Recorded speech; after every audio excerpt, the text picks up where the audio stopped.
The console scene is borderline a laughingstock right now. Hello everybody, I am Jmulls of Jmulls Gaming, and the gaming news just doesn't stop this week. Microsoft laid off more people, it seems that a Horizon Zero Dawn Remaster has been raided by the ESRB, and Nintendo is suing Palworld. It has been legit a crazy week for gaming. Like legit, I don't even know where to start with all of this. With every passing year, Microsoft just seems more and more incompetent, where they gobble up all of these individual studios and then proceed not to really have much output with them. Or the output that we do get is bland at best. Though I am optimistic for Indiana Jones. The real big news story of the day though is Palworld being sued by Nintendo, or at least Pocket Pairs getting sued by Nintendo. And the funny little detail is that it's not for copyright infringement. Seemingly it's for patent infringement, which is different. We don't know specifics yet, but I've been reading up a little bit on the Forbes article and the IGN article, links in the description down below, and I'm not a legal expert, but it seems that since it's patent infringement that Nintendo is claiming, that it wouldn't be about the character designs, though it's not entirely off the table. And as someone who did play Palworld for a little bit there, I didn't put hours and hours and hours into the thing, but it's so obvious and upfront that anyone who's actually played Palworld, that it plays fundamentally and completely differently to Pokemon. It's not turn-based combat, it's a monster collector, but that's a genre, and the game has significant emphasis on base building. So unless Nintendo and Pokemon found something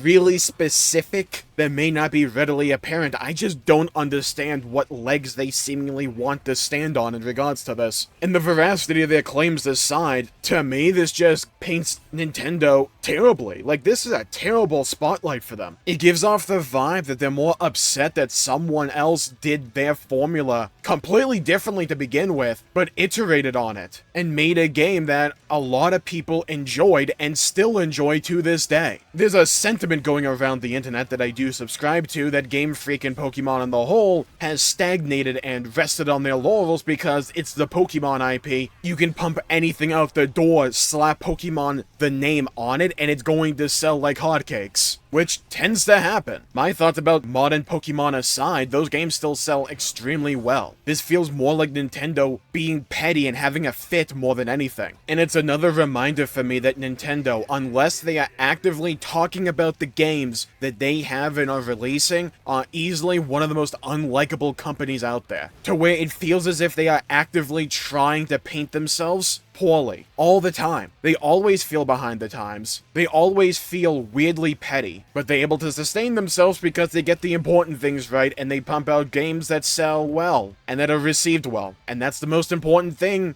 If you want to keep your name out there in gaming, you have to have the games. Nintendo has the games, so no matter how many PR nightmares they partake in, at the end of the day, they can tough it out. And then when it concerns PlayStation with Horizon Zero Dawn Remaster, it hasn't been announced yet, but it's been rated by the ESRB, so it's almost certainly coming. It just leaves most people scratching their head going, what are we doing here? And PlayStation has had this weird trend lately where they do one really stupid thing that generates bad PR for them, and then they do something amazing. They had Concord, they have Astrobot, they have the PlayStation 30th year anniversary set to where a PS5 and the control and the portal have the color scheme of the original PS1, which looks amazing. And then they're like, hey, you want a Horizon Zero Dawn remaster that no one asked for, no one needs because the original still holds up extremely well? No? Well, here it is anyways. What is Bloodborne? What is any of the IP that existed for PlayStation before the PS4 came out? And to me, more than anything with Horizon Zero Dawn Remaster, if that thing actually does exist, it just feels as if they don't have anything else to keep Horizon Zero Dawn or Horizon as an IP notable for the next couple of years, so they wanted something,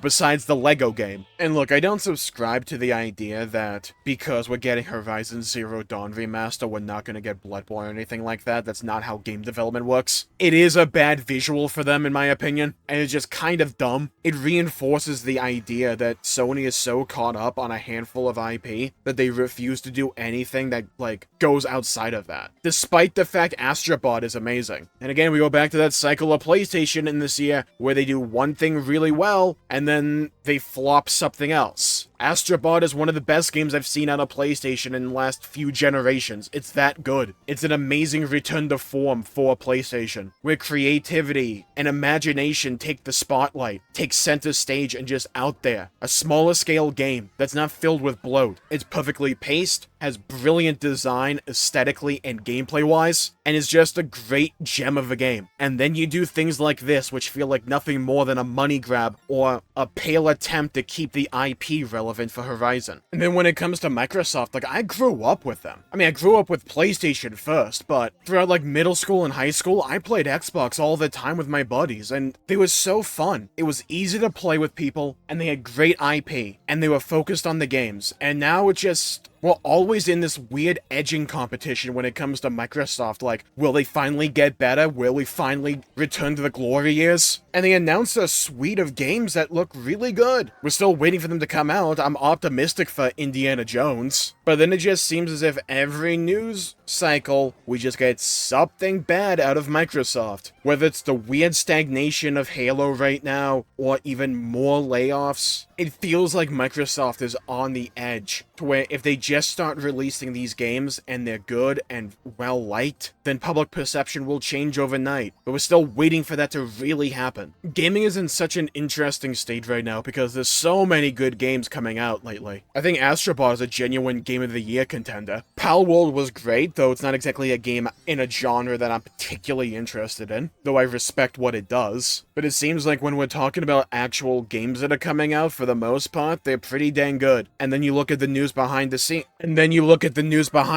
and you just scratch your head going, what the hell were they thinking? What's the plan? What's the vision? And this goes into a larger trend in modern gaming that I keep honing in on, because so many decisions that come out of these big corporations for gaming just feel as if they are reinforcing this narrative that the people making decisions, the investors, the big money people behind the scenes, are all so completely separate from actual gamers. They just don't understand the medium, they don't understand modern trends, and all that goes into their decision making is looking at spreadsheets and graphs devoid of context and reality, and working off of that information instead of the context that went into the formation of that information. You saw this with Concord to begin with, a game that's trying to chase a trend from back in 2016 in the year 2024. You are 8 years out of date. Horizon Zero Dawn sold really well, so let's do a remaster of that, despite the fact the game's widely available and still holds up really well on both PlayStation 4, 5, and PC. Who's the target audience for this? Microsoft buys up all of these studios and then we still barely see anything come out as a result of that. Though they are starting to turn a corner at least, the games they announced relatively recently look really cool. But we still have to see that actually come to fruition and for them to pump out consistently good games, which is something they have struggled with ever since the Xbox One. And we've entered another lull of Halo games. We just have seen nothing, we've heard of nothing, outside of hearsay and rumor. An IP that Microsoft should cherish, just like Nintendo cherishes Mario and Zelda,